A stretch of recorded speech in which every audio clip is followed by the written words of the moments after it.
To renumber sheets in Revit is very easy if you have 5 or 10 sheets, but things can get a bit dramatic when you realize you miss a sheet and need to add one to the middle of the sequence. Who wants to do that manually if you have something like 100 or 200 sheets to rename? Luckily, it turns out it's possible to automate this renumbering process.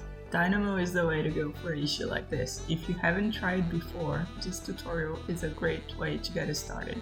Don't feel like doing it yourself? No problem. The download link for the Dynamo script is on the video description below.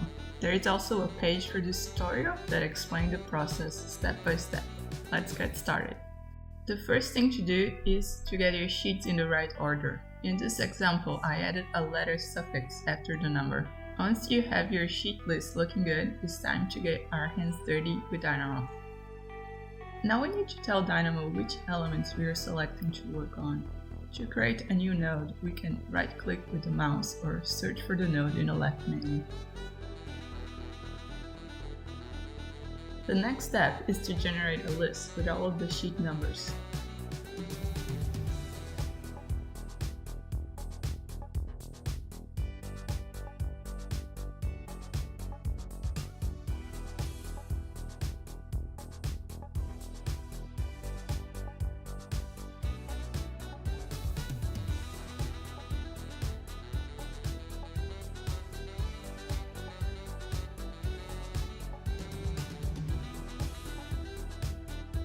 The next step is to filter the list.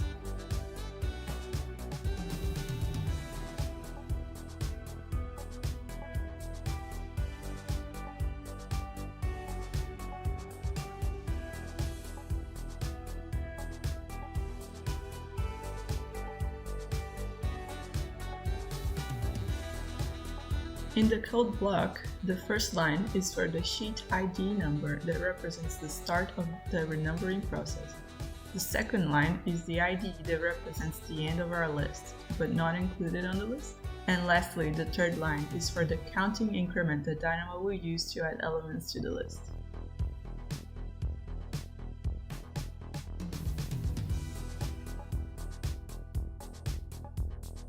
Instead of counting the total number of sheets, we can use the list count node to do that for us.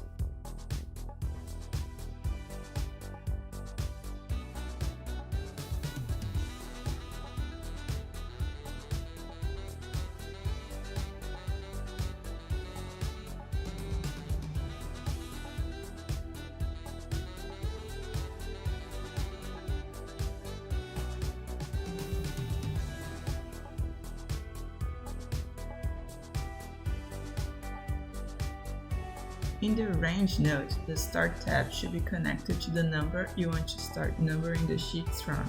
In this case, I chose to start with 100, and the End tab should be connected to the final sheet number, which we can get by adding the start number and the total number of sheets through the plus node.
Now to add a prefix to each sheet number, let's add an insert node.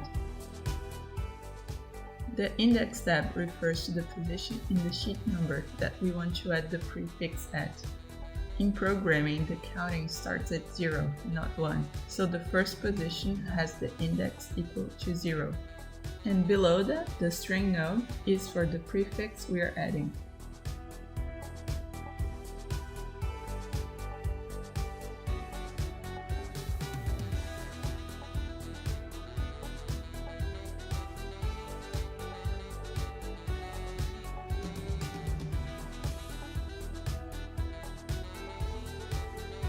Now for the final step, let's update our sheets.